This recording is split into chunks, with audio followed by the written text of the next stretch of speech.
Hello दोस्तों, कैसे हैं आप लोग। उम्मीद करते हैं कि आप लोग स्वस्थ मस्त जबरदस्त जिंदाबाद हैं। तो आप लोगों को स्वागत है मेरे channel learn with Sachin academy में। तो चलिए दोस्तों, आज हम लोग क्लास 8 हमारी दुनिया का नया चैप्टर, पाँचवा चैप्टर जो है उसको हम लोग स्टार्ट करने वाले हैं। तो हमारा पाँचवा चैप्टर है, उसका नाम है मानव संसाधन। तो आज हम लोग मानव संसाधन को पढ़ने वाले हैं। तो चलिए अब हम लोग मानव संसाधन को पढ़ते हैं। तो पहले हम लोग जानेंगे कि मानव संसाधन क्या होता है। अगर आप हमारे साथ पहले जुड़े होंगे और पढ़ते होंगे तो आप मानव संसाधन पढ़ लिए होंगे। तो चलिए, ये चैप्टर का नाम है मानव संसाधन, तो यहाँ पे हमको करना ही पड़ेगा। तो हम लोग समझते हैं मानव संसाधन क्या है।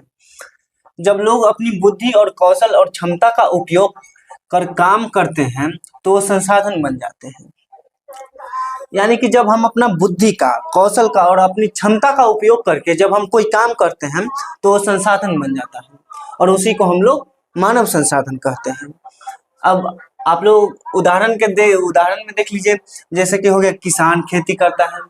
अब किसान खेती करता है तो वो एक संसाधन है। एक शिक्षक पढ़ाता है तो शिक्षक भी एक संसाधन है, क्योंकि वो काम कर रहा है, अपना बुद्धि का वहां पे इस्तेमाल कर रहा है। डॉक्टर एक इलाज कर रहा है, ये भी एक संसाधन है। तो मानव संसाधन के अंतर्गत बहुत सारे चीज आ जाते हैं। यानी कि जो कार्य मनुष्य करेगा वो मानव संसाधन हो जाएगा। तो हम लोग मानव संसाधन को समझ लिए हैं। अब हम लोग जनसंख्या वितरण समझते हैं। तो जनसंख्या वितरण का मतलब होता है कि कुछ जगह पर बहुत अधिक जनसंख्या तो कुछ जगह पर बहुत कम जनसंख्या। यानी कि जनसंख्या वितरण का मतलब ही होता है कि कहीं पे बहुत ज्यादा जनसंख्या होगा तो कहीं पे बहुत कम जनसंख्या होगा। जैसे कि देख लीजिएगा, भारत, चीन, इसमें बहुत ज्यादा जनसंख्या है और हमारा देश तो नंबर 1 पर आने वाले है जनसंख्या के मामले पर। और ये जानकर हम लोगों को बहुत खुशी हो रही है, क्योंकि और मामले में बहुत पीछे जा रहे हैं और जनसंख्या के मामले में बहुत आगे आ रहे हैं। तो ये सब छोड़िए, ये सब दूसरा बात है। और जनसंख्या यानी कि पहाड़, रेगिस्तान, ये सब ये सब जगह पर जनसंख्या बहुत कम होती है। अब आप सोचते होंगे कि कुछ जगह पर बहुत ज्यादा जनसंख्या और कुछ जगह पर बहुत कम जनसंख्या, ये कैसे होता है। तो आप अगर गांव में रहते होंगे तो वहां पे देखिएगा कि खेती होने का पूरा खेती होता है, अच्छे से खेती हो पाता है, आपको हर चीज उपलब्ध हो पाता है। और रेगिस्तान, पहाड़ और बहुत सारे ऐसे जगह है, वहां पे अगर जल है तो वहां पे अच्छा वायु नहीं, वहां पे कहीं पे बहुत गर्मी पड़ रहा है तो कहीं पे बहुत ठंड पड़ रहा है। यानी कि वातावरण संतुलित नहीं है, इसलिए वहां पे कम जनसंख्या है। यानी कि सब जगह का अपना अपना वातावरण होता है, और जहाँ पे अच्छा वातानुकूलित होता है वहां पे जनसंख्या बहुत ज्यादा होता है। यानी कि जहाँ पे सब कुछ उपलब्ध अच्छे से हो जाता है वहां पे जनसंख्या बहुत ज्यादा होता है, और जहाँ पे अच्छे से सब कुछ उपलब्ध नहीं हो पाता है वहां पे जनसंख्या बहुत कम होता है। तो हम लोग ये समझ चुके हैं जनसंख्या वितरण। तो चलिए अब हम लोग इसके आगे वाले टॉपिक को समझते हैं। तो चलिए दोस्तों, अब हम लोग समझते हैं उसके आगे वाले भाग को। तो हमारा अगला टॉपिक है जनसंख्या वितरण को प्रभावित करने वाले कारक। तो जनसंख्या वितरण को प्रभावित करने वाले कारक को हम लोग समझते हैं। तो जनसंख्या वितरण को प्रभावित करने वाले कारक 2 है।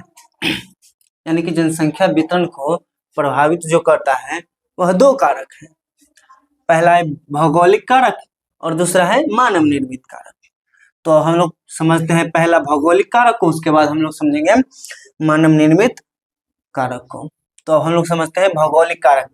भौगोलिक कारक में आ जाता है स्थलाकृति।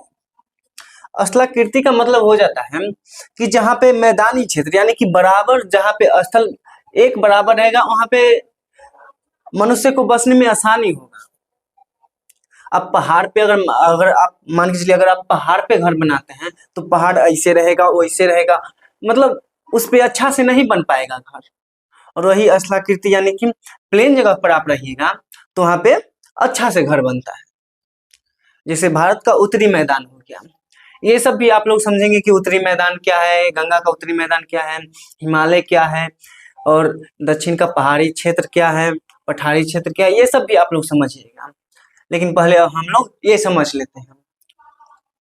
तो स्थलाकृति का मतलब हो गया यानी कि जहाँ पे अच्छा से प्लेन हो वहां पे अच्छा, यानी कि मैदानी क्षेत्र, जहाँ पे मैदानी क्षेत्र हो वहां पे लोग बसना ज्यादा पसंद करते हैं। और दूसरा कारक है जलवायु कारक। अब जलवायु कारक क्या है? तो जलवायु कारक ये है कि यानी कि जहाँ पे न मौसम ज्यादा गर्म हो और न ज्यादा मौसम ठंडा हो, जहाँ पे संतुलित रहेगा वहां पे इंसान को बसने में बहुत आसानी होगा। अगर मान के चलिए कहीं पे 70 डिग्री सेल्सियस है, 50 डिग्री सेल्सियस है, तो वहाँ आदमी गर्मी से ही मर जाएगा। अब कहीं पे माइनस में है सेल्सियस, तो वहाँ पे आदमी ठंडे से मर जाएगा। और जहाँ पे ना ज्यादा गर्मी है और ना ज्यादा ठंडा है, तो वहाँ पे इंसान को बसने में बहुत आसानी होता है। इसलिए जलवायु भौगोलिक कारक के अंतर्गत आता है और ये बहुत महत्वपूर्ण कारक है। अब हम लोग समझते हैं मृदा कारक। यानी कि आप अगर जहाँ पे मृदा कारक का मतलब हो जाता है कि जहाँ पे अच्छा मिट्टी हो, यानी कि जहाँ पे उपजाऊ मिट्टी हो। अगर मान के चलिए आप अच्छा जगह पर रहते जहाँ पे आपको मौसम भी ठंडा रहेगा, आपका जगह भी मैदानी क्षेत्र रहेगा, आपका मृदा जो है वो उपजाऊ रहेगा, तो आपको कितना मजा आएगा। अगर आपका खेत में अनाज नहीं होगा तो आप कितना दिक्कत का सामना करना पड़ेगा आपको। यानी कि मृदा का मतलब ही हो जाता है कि जहाँ पे अच्छा भूमि हो, जहाँ पे उपजाऊ भूमि हो। जहाँ पे उपजाऊ भूमि होता है उसी को हम लोग कहते हैं मृदा। इसीलिए मृदा का उपजाऊ होना जरूरी है। अब हम लोग समझते हैं जल। यानी कि जल जहाँ पे अच्छा आसानी से मिल जाएगा वहां पे लोगों को बसने में बहुत आसानी होगा, जिससे मनुष्यों को नहीं ज्यादा दिक्कत पड़ेगा और नहीं आसानी से इंसान अपना सारा काम कर सकता है। इसलिए जल भी एक कारक है। अब पांचवा समझते हैं खनिज। अब आप लोग इससे पहले उद्योग में खनिज भी पढ़े थे। तो खनिज जहाँ पे आसानी से खनिज जहाँ पे होगा वहां पे उद्योग लगेगा, और उद्योग लगेगा तो इंसान को श्रम मिलेगा यानी कि पैसा मिलेगा, जिससे इंसान को ज्यादा पैसों के लिए इधर यहाँ से वहां मजदूरी करने के लिए कहीं अलग नहीं जाना पड़ेगा। इसलिए खनिज भी जहाँ होता है वहां पे मनुष्य बसना भी बहुत पसंद करते हैं। तो ये जहाँ पे ये 5 कारक है उसका तो जिंदगी मानिए तो जन्नत है। पृथ्वी पर जो जन्नत कहा जाता है वो यही सब कारक है। अगर ये 5 कारक है तो स्वर्ग जो कहा जाता है ये पृथ्वी पर आ जाएगा। अब हम लोग समझते हैं मानव निर्मित कारक। तो मानव निर्मित कारक में पहला आ जाता है सामाजिक कारक। तो आप जहाँ पे अच्छा शिक्षा मिलता हो, जहाँ पे अच्छा स्वास्थ्य हो, जहाँ पे साफ सफाई हो, वहां पे लोग बसना पसंद करेंगे। तो ये आ जाता है मानव निर्मित कारक के अंतर्गत। दूसरा है सांस्कृतिक कारक। अब अब आप लोग देखते होंगे कि जहाँ पे मंदिर रहता है, मस्जिद रहता है, वहां पे ज्यादा लोग रहना पसंद करते हैं। वहां पे अपना घर अगर रहता है किसी का घर, तो वहां पे बहुत ही अच्छा लगता है किसी को। अगर मान के चलिए आप बनारसी में, वहां पे बहुत सारे मंदिर है, उसके बगल में आपका घर है। अयोध्या में बना है राम मंदिर, उसके बगल में किसी का घर होगा तो कितना अच्छा लगता होगा उसको। तो एक सांस्कृतिक कारक ये भी है कि मंदिर उंदिर रहता है वहां पे लोग बसने का ज्यादा प्रयास करते हैं। और आर्थिक कारक यानी कि जहाँ पे उद्योग मिलता हो वहां पे लोग सबसे ज्यादा रहना पसंद करते हैं। तो मानव निर्मित कारक में ये 3 आ गए, सामाजिक कारक, सांस्कृतिक कारक, आर्थिक कारक, और भौगोलिक कारक में ये 5 आ गए। स्थलाकृति कारक, जलवायु कारक, और मृदा कारक, जल कारक, और खनिज कारक। तो इस सबको हम लोग समझ चुके हैं। अब हम लोग इसके आगे वाले टॉपिक को समझेंगे। तो चलिए दोस्तों, अब हम लोग इसके आगे वाले टॉपिक को करते हैं। तो हमारा अगला टॉपिक है जनसंख्या घनत्व। तो हम लोग जनसंख्या घनत्व को करने वाले हैं। तो जनसंख्या घनत्व का मतलब होता है कि एक क्षेत्र में कितने लोग होते हैं। यानी कि एक क्षेत्र में जितने लोग होते हैं वही जनसंख्या घनत्व कहलाता है। जैसे कि मान के चलिए 1 किलोमीटर में कितने लोग रहते हैं, वो जनसंख्या घनत्व हो गया। अब मान के चलिए कि 10 किलोमीटर के अंदर में कितने लोग रहते हैं। अब जितने भी लोग रहते हैं, यानी कि मान के चलिए 1000 लोग रहते हैं, 2000 लोग रहते हैं, तो वो हो गया 10 किलोमीटर का जनसंख्या घनत्व। अब हम लोग समझते हैं जनसंख्या परिवर्तन। जनसंख्या परिवर्तन तो जनसंख्या परिवर्तन का मतलब होता है कि जनसंख्या में बदलाव होना। यानी कि मान के चलिए कभी कोई जगह पर मान के चलिए कि 1 किलोमीटर के अंदर में अगर 500 जनसंख्या है, अब वो बढ़कर हो गया मान के चलिए 600, और कभी मान के चलिए वो घटकर हो गया 400, तो इसी को हम लोग कहेंगे जनसंख्या परिवर्तन। तो इसका कारण जो है वो बहुत सारे हैं जैसे कि जन्म होता है तो जनसंख्या बढ़ता है, और मृत्यु होता है तो जनसंख्या घटता है। और प्रवास, प्रवास का मतलब हो जाता है कि मान के चलिए कहीं से लोग आके यहाँ पे बस गए, और बहुत सारे लोग जो है वो यहाँ से कहीं पे चले गए, इसका मतलब हो गया प्रवास। तो इससे जनसंख्या बढ़ती भी है और घटती भी है, तो यही हो गया जनसंख्या परिवर्तन अब हम लोग जनसंख्या वृद्धि के बारे में समझते हैं। जब जन्म ज्यादा और मृत्यु कम हो तो जनसंख्या बढ़ती।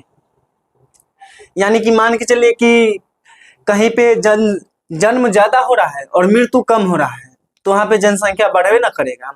जैसे कि भारत की जनसंख्या तेजी से बढ़ रही है, और भारत में सिर्फ जनसंख्या ही बढ़ रही है और कुछ नहीं। ये बात हम पहले भी बोल चुके हैं। तो चलिए हम लोग समझ चुके हैं ये सब, अब हम लोग इसके आगे वाले टॉपिक को करेंगे। तो चलिए दोस्तों, अब हम लोग इसके आगे वाले टॉपिक को करते हैं। तो हमारा अगला टॉपिक है साक्षरता और स्वास्थ्य का महत्व। तो साक्षरता और स्वास्थ्य का महत्व ये है कि पढ़े लिखे लोग जो है वो देश को आगे बढ़ाते हैं। पढ़े लिखे लोग अच्छे भावनाओं को लाते हैं, अच्छे विचार को लाते हैं, जिससे समाज में अच्छे अच्छे प्रभाव पड़ते हैं। और स्वस्थ लोग जो हैं वो ज्यादा काम करते हैं। जिसे ज्यादा काम करते हैं तो कोई काम जो है वो बहुत जल्दी हो जाता है। तो इसीलिए साक्षरता और स्वास्थ्य अच्छा होना जरूरी है। यानी कि अच्छा साक्षरता रहेगा और अच्छा स्वास्थ्य रहेगा तो हमारे देश के विकास में बहुत ही अच्छा साबित होगा। अब हम लोग समझते हैं मानव संसाधन का विकास तो मानव संसाधन का विकास के लिए शिक्षा, स्वास्थ्य, प्रशिक्षण ये सब जरूरी है। मान के चलिए अगर हम लोग शिक्षित नहीं रहेंगे तो हम लोग कोई अच्छे से काम नहीं कर पाएंगे। अगर हम लोग स्वस्थ नहीं रहेंगे तो हम लोग ज्यादा काम नहीं कर पाएंगे। और प्रशिक्षण, यानी कि हमको कोई काम के बारे में जानकारी नहीं रहेगा तो हम कोई काम अच्छे से नहीं कर पाएंगे, जिससे हमको बहुत नुकसान हो सकता है। इसलिए शिक्षा, स्वास्थ्य और प्रशिक्षण मानव संसाधन को अच्छा बनाने के लिए बहुत ही जरूरी होता है। तो दोस्तों चलिए आज हम लोग यहीं पे समाप्त करेंगे और फिर मिलेंगे इसके बाद नेक्स्ट वीडियो में। तो आप लोग हमारे चैनल को लाइक कीजिए, सब्सक्राइब कीजिए और शेयर कीजिए। तब तक के लिए tata bye bye, see you.